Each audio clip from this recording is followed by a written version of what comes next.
Abra sua Bíblia no livro de Apocalipse, último livro da Bíblia, capítulo 21. Esse aqui é um livro que dá medo em muita gente, né? Mas o Apocalipse foi escrito para os cristãos que estavam sendo perseguidos na época do Império Romano, por João. E ele foi escrito para nos trazer esperança. É um livro de esperança. E o nosso tema hoje é justamente esse: surpreendidos pela esperança. Esse é um título de um livro do N.T. Wright, bispo anglicano. Ele é um dos maiores especialistas que nós temos no Novo Testamento hoje. Ele escreveu um livro sobre a ressurreição do Filho de Deus.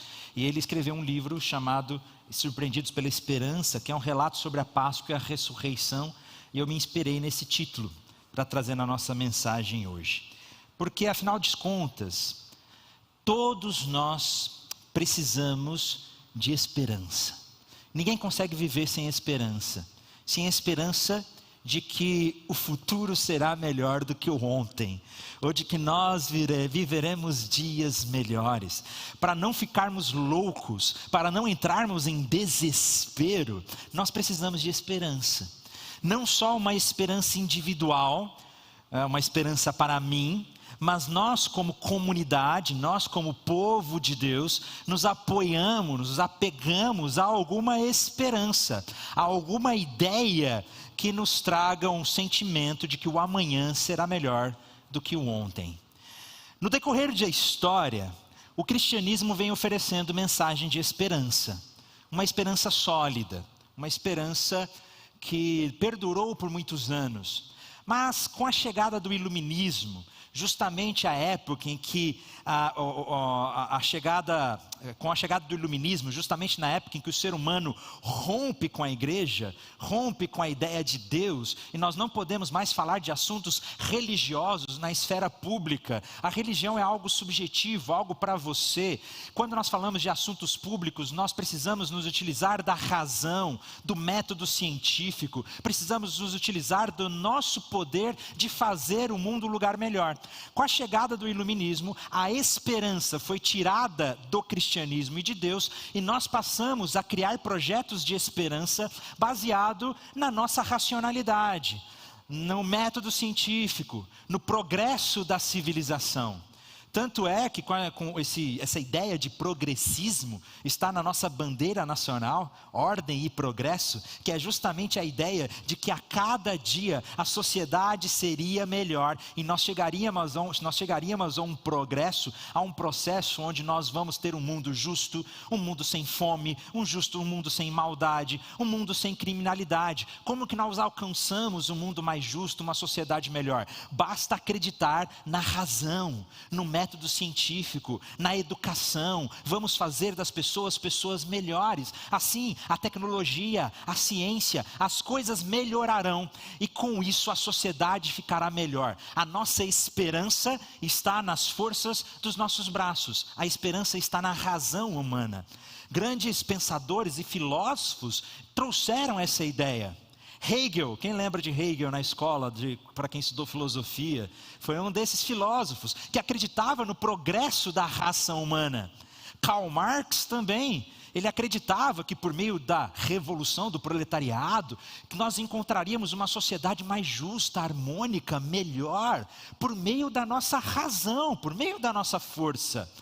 Com Charles Darwin, quando publicou o livro dele, A Origem das Espécies, por meio da seleção natural, onde ele evidenciou ou mostrou que a vida humana veio de um processo biológico evolutivo de adaptação e seleção natural. Isso mostrou e provou que nós realmente estamos num progresso, nós realmente estamos melhorando. A razão levará o ser humano a uma sociedade justa, a uma sociedade melhor, a uma sociedade perfeita. Deus foi sendo colocado de lado, o humanismo se tornou muito mais forte. Nós vemos na Renascença, por exemplo, como que as obras de artes foram sendo cada vez mais colocando o homem no centro. Quando nós olhamos para a obra de Michelangelo, a escultura de Davi e Michelangelo, que está lá em Florença, hoje na Itália, nós vemos que não é simplesmente um Davi bíblico, mas é o ser humano sendo colocado. Ele é perfeito, é um homem perfeito. A ideia do ser humano no centro nos levaria a um progresso, nos levaria a uma sociedade perfeita. O problema é que com a chegada do século XX, essa esperança foi destroçada, foi despedaçada. Nós vivemos uma grande frustração na razão humana, no método científico, porque toda aquela esperança que nós depositamos na raça humana foram capazes de produzir 2 grandes guerras mundiais que matou milhões de pessoas, o Holocausto que matou milhões de judeus, pandemias grandes e severas assolaram a humanidade, não só o Covid-19, mas a gripe espanhola que matou muita gente, a grande depressão financeira no mundo. Nós chegamos numa grande decepção, e toda essa ideia da razão iluminista, de que nós alcançaríamos o mundo melhor por meio do progresso, foi destroçada, porque não deu certo. Nós vimos a ciência, ao invés de produzir um mundo mais justo, produziu bombas nucleares. E com isso, até mesmo os pensadores chegaram numa grande época de desesperança e de desilusão. E a partir daí, nós começamos a ver numa época de desesperança, numa época de desilusão. Se você lê obras como Jean Paul Sartre, Albert Camus, que são obras famosas da literatura que mostram o mundo sendo um absurdo, sem sentido algum, e que nós não chegaríamos a lugar nenhum. O pessimismo tomou conta da nossa cultura. Nós vemos não só nas obras clássicas, mas nós vemos também nas obras da cultura popular. Quantos aqui se lembram de algum filme recentemente lançado sobre o futuro, que tratava um futuro bom, melhor do que hoje? Já perceberam que todas as obras a respeito do futuro são pessimistas, apocalípticas, de que a sociedade humana caminha para uma grande desesperança? Nós vivemos num tempo sem esperança. Pesquisas demonstram que jovens e adolescentes não querem mais se casar, não querem mais montar família, por desesperança. Pesquisas mostram que casais não desejam mais ter filhos, por desesperança. Como é que eu vou colocar uma criança no mundo desse? Talvez você tenha esse tipo de medo. Talvez você tenha esse tipo de desesperança. Como é que eu vou colocar um filho no mundo que a gente não consegue imaginar as coisas melhores? Cá entre nós, você imagina que a sociedade, eu não estou falando de esperança individual, eu estou falando de esperança coletiva. Você imagina que a sociedade caminha para melhor? Que amanhã será melhor do que ontem? Está vendo como nós, eu acredito que muitos aqui se sentem meio desesperançosos com a sociedade. Nós vivemos no mundo sem esperança. Uma grande desilusão. É uma desilusão tão grande, um desespero tão grande, que filósofos falaram sobre isso. Inclusive existiram linhas filosóficas que sugeriam que a vida é um absurdo tão grande, que o melhor êxtase que você pode encontrar de propósito e significado na sua vida é cometer suicídio. E algumas pessoas realmente fizeram isso na história. Com a chegada, então, da época que nós chamamos de pós-modernidade, ou a modernidade líquida, ou hipermodernidade, seja o termo que você prefere, existem diversos termos. Nós vivemos agora numa época, então, já que nós temos uma profunda desesperança com a sociedade, vamos buscar esperanças individuais. Eu vou buscar coisas que me tragam satisfação, coisas que me tragam alívio, alguma coisa que me dê um significado, um sentido de que a minha vida vale a pena e de que as coisas serão melhores amanhã do que hoje. Com a chegada da pós-modernidade, algumas novas esperanças surgiram. Hoje, muitos depositam a sua esperança como sociedade e comunidade em visões políticas, ideologias políticas. Nós vivemos no ano passado esse grande drama de uma grande polarização, onde as pessoas realmente colocaram as suas esperanças nas suas ideias políticas. Enquanto de um lado nós temos progressistas que realmente creem que por meio da política nós alcançaremos uma sociedade mais justa, uma sociedade melhor. Ou então, por outro lado, nós precisamos de liberdade. Com essa liberdade nós vamos encontrar uma sociedade mais justa, uma sociedade melhor. Esperanças que estão sendo depositadas na política. E nós continuamos sendo frustrados por essas esperanças que não estão nos levando para lugares melhores. Muitos colocam a sua esperança na tecnologia, porque por meio da tecnologia nós vamos chegar numa sociedade sem doenças. Por meio da tecnologia nós vamos chegar numa sociedade sem pobreza. Por meio da tecnologia, nós vamos conseguir uma distribuição de renda melhor, educação para todos. Mas a própria tecnologia tem trazido grandes frustrações de esperança. Tecnologia é uma coisa muito boa. Nós podemos usar a tecnologia.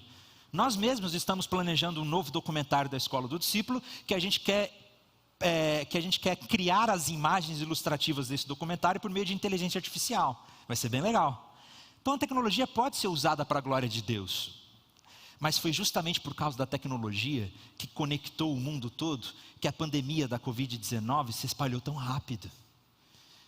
Nem a tecnologia é capaz de trazer uma esperança sólida para os nossos tempos. Existe um grande problema quando nós tiramos Deus da jogada, quando nós tiramos a igreja do debate público, porque o cristianismo não pode ter um debate público, é algo subjetivo, é para você e sua casa. Quando nós tiramos Deus das nossas esperanças, nós encontramos grandes frustrações, e existem basicamente dois grandes problemas nas esperanças seculares. Quando eu falo esperança secular, é essa esperança deixando Deus de lado, está dando para entender? Quando nós deixamos Deus de lado, essa é uma esperança secular, uma esperança no progressismo, uma esperança no socialismo, uma esperança no capitalismo, uma esperança secular. O grande problema das esperanças seculares é que, na verdade, existem dois grandes problemas das esperanças seculares.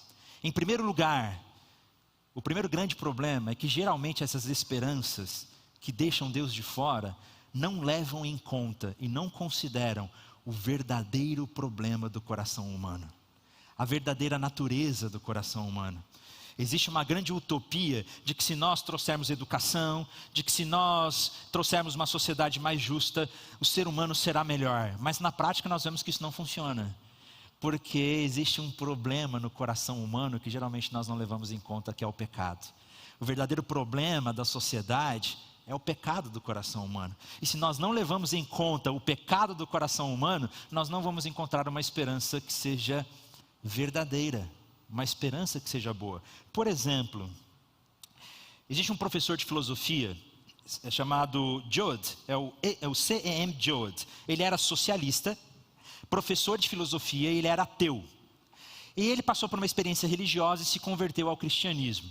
Mas é interessante que numa das entrevistas que ele deu, se eu não me engano, para a BBC, ele disse que quando ele era ateu, e ele realmente era um socialista convicto, ele disse o seguinte: olha, nós acreditávamos que se colocássemos o homem, o ser humano, num ambiente sadio, fazendo com que ele se sentisse importante e não fosse oprimido, evitando cuidadosamente de colocar nele sentimentos de culpa, de inferioridade, ele se tornaria um adulto alegre, sadio, eficaz, equilibrado e intérprete. Então ele acreditava realmente que se a gente proporcionasse um ambiente saudável, está dando para entender o que eu estou falando? Se a gente proporcionasse um ambiente saudável, o ser humano chegaria numa vida feliz, sadia, sem problema, não existiria mais crime, não existiria mais nenhum problema. Só que na prática, nós vemos que nada disso funcionou. Foi uma grande frustração. Um exemplo foi a União Soviética, em que mostrou que esse projeto não deu certo. E na verdade, qualquer recomeço que a gente tente fazer com a vida humana, nós vemos que fracassa. Por exemplo, existem muitas comunidades no mundo que se afastam da sociedade dizendo o seguinte: vamos recomeçar a vida de uma forma mais justa, de uma forma melhor, porque o mundo está quebrado, tem muita coisa errada, vamos começar a gente aqui, a nossa comunidade. Sabia que existem muitas comunidades assim? Que se afastam da sociedade? Sabiam que a Carol Breder, esposa do Yuri, e o pastor Felipe Bittencourt, aqui da nossa igreja, já participou de uma comunidade dessa quando eram crianças? Depois pergunte para ele. Uma dessas comunidades que fracassou. Claro que fracassou, porque esses projetos não levam em conta o verdadeiro problema da raça humana. Aí, esse professor de filosofia, ateu que se converteu, ele diz o seguinte: sabe qual foi o problema? Foi por termos rejeitado a doutrina do pecado original que nós, à esquerda, sempre nos decepcionamos. Nos decepcionamos com a recusa das pessoas de agirem pela razão, com o fracasso do advento do verdadeiro socialismo, com o comportamento das nações e dos políticos e, sobretudo, com o fato recorrente da guerra. Ele disse: o verdadeiro problema é que naquela época nós ignorávamos o problema do pecado. Enquanto nós não levarmos a sério o problema do pecado, nenhum projeto de esperança vai dar certo. nenhum projeto de esperança vai dar certo. Isso não é só para o socialismo não, tá gente? Isso é para qualquer espectro político. Qualquer esfera política que a gente colocar a nossa esperança sem levar em conta o pecado original, nós nos decepcionaremos. Esse é um grande problema das esperanças seculares. Um outro grande problema das esperanças seculares é que elas deixam Deus de lado. E se nós colocamos Deus de lado, se Deus não existe, se não há Deus, então a vida é um completo absurdo. Você já parou para pensar nisso?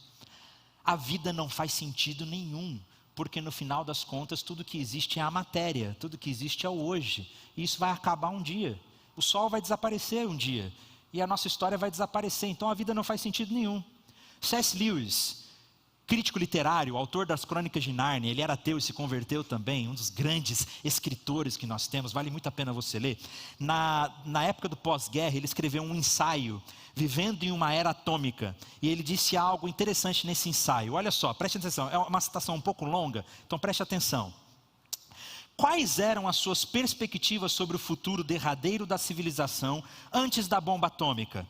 Em que você achava que todo esse esforço da humanidade acabaria resultando no final das contas? A verdadeira resposta é conhecida de quase todos que têm algum conhecimento de ciência. A história toda vai acabar em nada.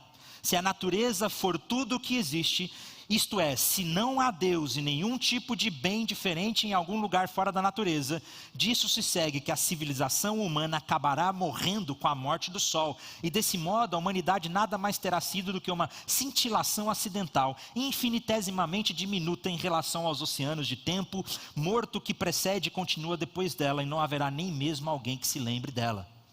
Está dizendo o seguinte, gente, se não tem Deus, se não existe Deus, a vida não faz sentido nenhum, porque um dia o sol vai morrer, um dia o universo vai acabar, toda a história, literatura, arte, música, poesia, tudo que nós produzimos será esquecido, não tem sentido nenhum. Isso nos leva a um profundo desespero, está vendo? Se Deus não existe, nós estamos num profundo desespero. Pensa comigo, se você descobrisse que vai morrer daqui 2 dias, isso não vai acontecer em nome de Jesus, tá gente? Mas imagine que você descubra que vai morrer daqui 2 dias. Eu tenho certeza que tem muitas coisas das quais você pretendia fazer que não vai mais fazer, né? Que você diria assim, não faz sentido ir trabalhar na segunda-feira, eu não vou mais trabalhar. Se eu vou morrer daqui 2 dias, não faz sentido, muitas das coisas que eu fazia. Eu vou procurar tentar fazer alguma coisa que faça sentido. Gente, se isso funciona com a nossa vida, se a gente fosse morrer, imagina com toda a humanidade. Se toda a humanidade vai desaparecer um dia, a vida é um completo absurdo, não faz sentido nenhum. O C.S. Lewis vai dizer o seguinte, olha, você não consegue nem desfrutar mais uma obra de arte. Ele vai dizer o seguinte, se você não pode mais desfrutar seriamente uma música, se sabe e se lembra que o ar de importância que ela ostenta é pura ilusão, que você gosta dela só porque seu sistema nervoso está condicionado irracionalmente para gostar dela, você ainda poderá, em um sentido menos existente, divertir-se. Será forçado a sentir a desarmonia desesperadora entre as suas emoções e o universo em que realmente vive. Ou seja, no momento que você estiver curtindo uma música, você vai entrar em desespero, porque você sabe que nada disso faz sentido. Um dia isso tudo vai acabar. Então essas esperanças seculares são pura ilusão, a menos que exista um Deus, e esse Deus nos surpreenda com uma esperança diferente. E aí eu quero convidar vocês a lerem o texto de Apocalipse capítulo 21, que diz o seguinte, e vi novo céu e nova terra, pois o primeiro céu e a primeira terra se passaram, e o mar já não existe. Vi também a cidade santa, a nova Jerusalém, que descia do céu da parte de Deus, preparada como uma noiva enfeitada para o seu noivo. Então vi uma voz forte que vinha do trono e dizia, eis o tabernáculo de Deus com os seres humanos, Deus habitará com eles, eles serão povos de Deus, e Deus mesmo estará com eles e será o Deus deles, e lhes enxugará dos olhos toda lágrima, e já não existirá mais morte, já não haverá luto, nem pranto, nem dor, porque as primeiras coisas passaram. E aquele que estava sentado no trono disse, eis que façam novas todas as coisas, e acrescentou, escreva, porque estas palavras são fiéis e verdadeiras. O cristianismo nos surpreende com uma esperança completamente diferente. O cristianismo nos surpreende com uma esperança mais sólida. E agora eu quero apresentar para vocês 4 razões. Se você quiser anotar, anote. 4 razões pelas quais a esperança cristã é muito mais verdadeira e sólida do que qualquer outra esperança que tenha sido oferecido pela sociedade, pelo humanismo, pela razão, pela filosofia ou por qualquer outra esperança. 4 razões do porquê a esperança cristã é melhor. Primeira razão, a esperança cristã é verdadeira, ela é racional. Em que sentido? Quando João escreveu o livro de Apocalipse, ele não está se baseando numa história inventada. Ele não está se baseando numa esperança em que nós fechamos os nossos olhos e damos um salto no escuro e esperamos que ela seja verdadeira. Não. A esperança cristã, ela está fundamentada num acontecimento histórico, a ressurreição de Jesus Cristo. E meus irmãos, existem muitas, mas muitas evidências de que Jesus Cristo realmente ressuscitou dentre os mortos. As evidências são tantas que que a ciência e a história precisa dar alguma outra explicação. Infelizmente não dá tempo de nós falarmos aqui de todas as evidências da ressurreição, mas uma delas, por exemplo, é que na época de Jesus, ninguém acreditava que alguém podia ressuscitar dentre os mortos. Sabe essa ideia que a gente tem muitas vezes, que lá naquela época, antigamente as pessoas acreditavam em qualquer coisa, sabe? Naquele tempo as pessoas acreditavam em qualquer coisa. Isso não é verdade. Na época de Jesus, ninguém acreditava que alguém podia ressuscitar dentre os mortos. Nenhuma cultura. Os judeus não acreditavam que alguém podia ressuscitar dentre os mortos. Eles tinham uma esperança de ressurreição, mas eram os fariseus, né? Os saduceus não, mas os fariseus, eles tinham uma esperança de ressurreição no último dia, lá no julgamento final, os mortos ressuscitarão, mas nenhum judeu acreditava que alguém pudesse ressuscitar dentre os mortos. Falar para uma pessoa que alguém ressuscitou, era a mesma coisa de hoje em dia alguém chegar do velório e falar, ele morreu, ele ressuscitou. Você não vai acreditar, estava lá no velório, ele ressuscitou. É difícil de acreditar, né? As pessoas naquela época também não acreditavam em ressurreição. Não é qualquer pessoa que acredita em ressurreição. Os judeus não acreditavam, os romanos não acreditavam em ressurreição e que alguém poderia ressuscitar dentre os mortos. Os gregos não acreditavam que alguém poderia ressuscitar dentre os mortos. Meus irmãos, toda uma cultura e toda uma comunidade não acreditava que seria possível alguém ressuscitar dentre os mortos. Agora, da noite para o dia, milhares de pessoas, veja bem, da noite para o dia, milhares de pessoas passaram a acreditar que Jesus ressuscitou dentre os mortos. A única explicação plausível é que alguma coisa aconteceu. Alguma coisa aconteceu para mudar a cosmovisão de todo um povo da noite para o dia. Essa é uma das evidências. O N.T. Wright, ele escreveu um livro de 1000 páginas. Quem tiver de boa aí para ler 1000 páginas, é bem simplesinho. Ele escreveu um livro mostrando todas as evidências da ressurreição de Jesus. Vale muito a pena ler esse livro. Para quem não está animado de ler 1000 páginas de pesquisa científica, de pesquisa histórica, então eu recomendo que você leia um resumo praticamente desse livro que ele fez, que é O Surpreendido pela Esperança, também do N.T. Wright, que vale muito a pena você ler. Mas ele é um dos maiores historiadores que nós temos hoje, ele é bispo anglicano, e ele diz que as evidências da ressurreição estão tão grandes, elas são tão imensas, que a história e a ciência precisam apresentar uma explicação melhor.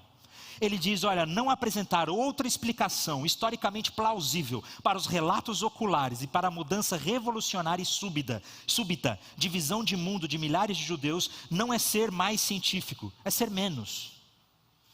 Está dizendo, a gente dizer, não acreditar, não mostrar que alguma coisa realmente aconteceu, não é ser científico. O que eu quero dizer com tudo isso? Essa esperança que nos é apresentada em Apocalipse, de novos céus, de nova terra, de uma criação restaurada, não é um salto no escuro, não é uma invenção humana, é uma esperança racional, é uma esperança verdadeira e é uma esperança fundamentada no acontecimento histórico, a ressurreição de Jesus Cristo de Nazaré. Por isso, em primeiro lugar, a esperança cristã é uma esperança verdadeira e racional. Em segundo lugar, a esperança cristã é uma esperança plena. Em que sentido a esperança cristã é plena? Na maioria das religiões contemporâneas, qualquer visão religiosa, oferece para nós esperanças que eu chamaria de espiritualistas.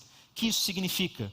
Esperanças de que um dia, quando você morrer, você vai ter uma vida após a morte. Esperanças de que um dia a sua alma estará no céu, como naquele desenho do Tom e Jerry, né?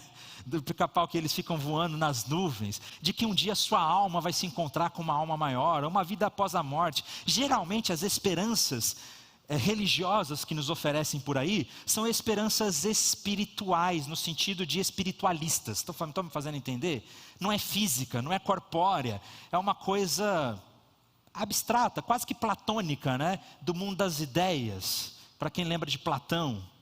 É algo que não é material, mas a esperança cristã não. A esperança cristã é uma esperança plena. A esperança cristã não é uma esperança espiritualista. O que os cristãos acreditam e que nos é revelado na Escritura, não é que um dia nós teremos uma vida após a morte, não é que um dia a nossa alma estará no céu, é que Jesus Cristo virá e fará novas todas as coisas. É uma criação restaurada, é uma criação renovada. Veja no texto que nós lemos: eu vi um novo céu e nova terra. Não é um mundo espiritual, é um mundo físico. Jesus Cristo restaurará a criação como um todo. O Éden está retornando. É um renovo completo, é uma ressurreição completa. Eu vi a cidade de Jerusalém descer e Deus habitar no meio do povo. A esperança cristã é de ressurreição, de restauração, de que toda a terra e a criação será renovada, que todas as coisas serão restauradas. Essa é a esperança que o cristianismo nos oferece, e é uma esperança sólida, porque ela está baseada na ressurreição de Jesus. Quando Jesus ressuscitou e se apresentou para os espíritos, ele mesmo disse: eu não sou um fantasma, eu tenho um corpo, toquem, venha me pegar. Jesus se ressuscitou corporealmente, e se Jesus ressuscitou corporealmente, as novos céus e nova terra, a esperança que nós temos é que toda a criação será renovada e transformada. Essa é a esperança cristã. Perdão. Como Romanos capítulo 8 nos diz: porque para mim tenho por certo que os sofrimentos do tempo presente não podem ser comparados com a glória que será revelada. A esperança que nós temos é de um mundo que habita justiça, que em toda lágrima será enxugada, que a morte e a destruição serão banidas para sempre, que o lobo se deitará com o cordeiro.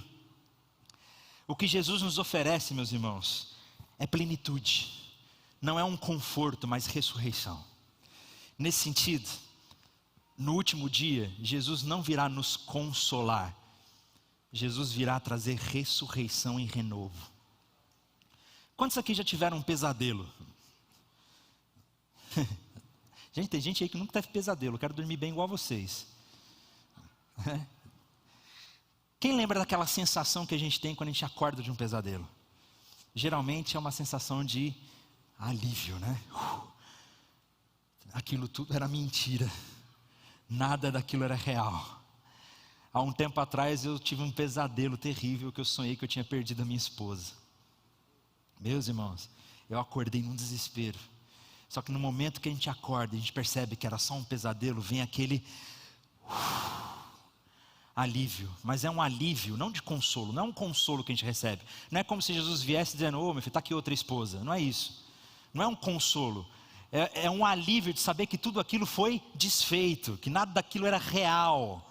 Meus irmãos, a esperança que Jesus nos oferece não é de um consolo, mas é de um alívio, de que todas as coisas foram desfeitas e refeitas. Tudo foi feito novo. É uma nova esperança, não de Star Wars, né? Mas é uma nova esperança em Jesus Cristo. Para quem pegou a referência, né?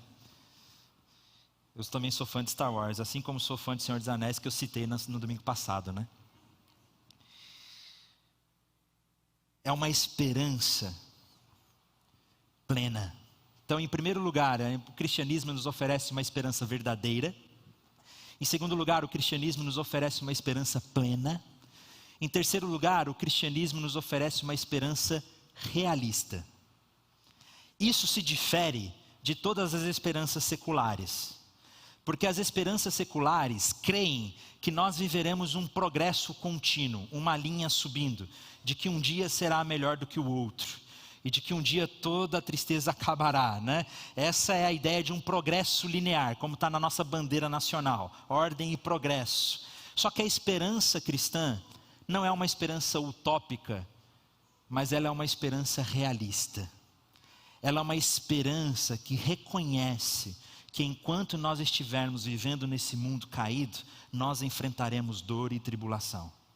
A esperança cristã não é uma esperança do tipo, pare de sofrer agora. Sabe essa ideia? Venha para Jesus e pare de sofrer agora. Não é isso que Jesus nos oferece. Quantos aqui se entregaram para Jesus genuinamente, mas ainda sofrem? Olha aí, né? A esperança cristã, ela é realista. Realista em entender que Jesus disse que nós teremos tribulações no mundo enfrentareis aflições, mas tenham bom ânimo, eu venci o mundo. A esperança cristã ela é realista, de saber que nós enfrentaremos sofrimento, mas como o Tiago nos diz, nós podemos nos alegrar em passar pelas mais diversas tribulações, e como o apóstolo Paulo nos diz, que no meio da dor, no meio do sofrimento, nós encontramos uma paz que excede todo entendimento, uma alegria plena, que nos ajuda a passar pela dor e pelo sofrimento. A esperança cristã é realista, em saber que enquanto nós estamos aqui, nós enfrentaremos dureza, nós enfrentaremos sofrimento, nós enfrentaremos dor, mas a esperança cristã nos traz um alívio de saber que nós podemos enfrentar tudo isso com alegria. Porque um dia toda lágrima será enxugada e Jesus nos trará ressurreição. É uma esperança realista, em que, como o apóstolo Paulo diz, nós podemos estar bem, nós podemos estar mal, nós podemos ter dinheiro, nós podemos estar pobre, tudo posso naquele que me fortalece. Nós podemos enfrentar qualquer situação, nós podemos crer que o choro pode durar uma noite, como diz o salmista, mas a esperança vem pela manhã. Em quarto lugar, então vamos lá, a esperança cristã. Em primeiro lugar, a esperança cristã é verdadeira. Em segundo lugar, a esperança cristã ela é plena. Em terceiro lugar, a esperança cristã é realista. Em quarto lugar, a esperança cristã é eficaz. Ela é eficaz. Em que sentido eu digo isso? Toda vez que a palavra esperança aparece no Novo Testamento, quando ela está relacionada a uma esperança no ser humano ou em coisas materiais, essa esperança sempre é uma esperança volátil, incerta, sem muita certeza absoluta. Por exemplo, textos que falam sobre ter a esperança que a pessoa nos pague uma dívida, sobre textos que diz que nós temos a esperança de que teremos uma boa colheita. Toda vez que o agente da esperança é um agente humano, essa esperança não é muito certa. É aquela esperança que realmente a gente tem que o amigo pague a nossa dívida, né? Assim, eu espero que sim, eu tenho esperança. Mas quando a esperança no Novo Testamento está relacionada a Deus, quando o agente da esperança é Deus, as coisas mudam completamente. Nesse sentido, a palavra esperança na Bíblia não é aquela esperança no sentido da língua portuguesa, de que nós esperamos que algo dê certo, mas nós não temos tanta certeza. Sabe quando você está no ponto de ônibus, tem esperança que o ônibus vai passar no horário? Você tem uma esperança, eu espero que sim, mas não tenho tanta certeza. Eu tenho esperança, mas não é uma certeza absoluta. Eu tenho esperança de ser pai. Eu oro por isso.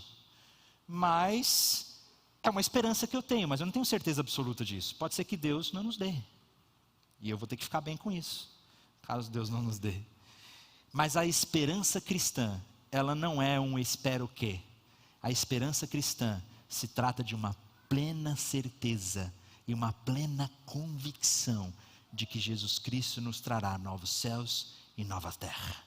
É uma esperança sólida, é uma esperança eficaz, é uma esperança que nos transforma completamente, é uma esperança, como diz em Isaías capítulo 40, que aqueles que esperam no Senhor renovam as suas forças. É uma esperança fundamentada na realidade. Não é uma esperança do que eu espero que dê certo, mas é uma plena convicção. Essa é a esperança que o cristianismo nos traz. E é por causa dessa esperança, meus irmãos, que eu não entro em desespero. Toda vez que eu vejo notícias terríveis, como tem acontecido no nosso mundo, de guerras, de pessoas sendo injustiçadas, de abusos, de violência, isso destrói o meu coração. E a única razão pela qual eu não entro em desespero é porque o cristianismo me oferece uma esperança eficaz de que todas essas coisas serão justificadas um dia.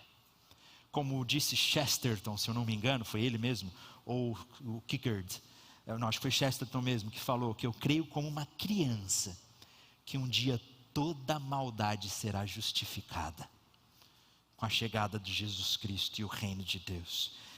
A esperança cristã, ela é eficaz. Queria terminar com um testemunho de um pastor presbiteriano, muito conhecido, chamado Timothy Keller. Eu já falei muito dele aqui, né? Realmente, o Tim Keller foi um dos pastores que mais influenciou meu ministério. Eu li todos os livros dele. E no final da sua vida ele enfrentou um câncer de pâncreas, infelizmente ele faleceu esse ano.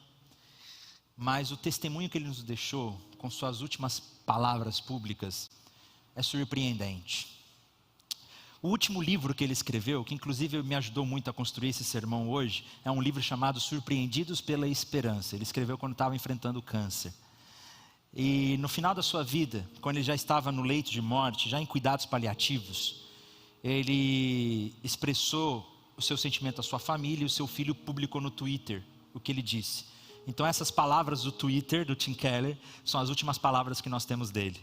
E ele disse o seguinte, olha, o filho dele escrevendo: ele expressou muitas vezes, por meio da oração, o desejo de ir para casa para estar com Jesus. E ele disse: sou grato por todas as pessoas que oraram por mim ao longo dos anos. Sou grato por minha família que me ama. Sou grato pelo tempo que Deus me deu. Mas estou pronto para ver Jesus. Mal posso esperar para ver Jesus. Me mande para casa. É interessante que no leito de morte, as últimas palavras do pastor Tim Keller não foram palavras do tipo: agora sim eu vou ver se tudo que eu acredito é verdade ou não. Agora eu vou tirar a prova se o cristianismo é verdadeiro ou não. Vamos ver se tudo que eu preguei é verdade. Não, ele não tinha dúvida. Ele tinha uma plena convicção de que estaria com Jesus Cristo. Essa é a esperança que o cristianismo nos oferece. Uma esperança eficaz. Uma esperança onde não há dúvida. Não há dúvida. Mais uma vez, não há dúvida. Nós estaremos com Cristo Jesus e toda lágrima será enxugada. Essa é a plena esperança que o cristianismo nos oferece. Que a gente não viva o cristianismo pensando que no dia que a gente morrer, a gente vai ver se é verdade ou não. Mas que a gente consiga ter essa plena esperança que Jesus Cristo nos oferece por meio da ressurreição. Porque se Jesus ressuscitou dentre os mortos, então tudo isso é verdade. Se Jesus ressuscitou dentre os mortos, então nós temos esperança. Se Ele vive, nós podemos crer no amanhã. Nesse sentido, eu quero convidar você a se colocar em pé. E nós vamos cantar justamente essa esperança. Depois eu vou querer orar por vocês. Mas nós vamos cantar que se Jesus Cristo vive, se Ele ressuscitou dentre os mortos, então tudo vai terminar bem. Se Jesus ressuscitou dentre os mortos, nós temos uma esperança que é verdadeira, uma esperança que é plena, uma esperança que é realista, uma esperança que é eficaz. E hoje nós podemos encontrar essa plena esperança em nossas vidas.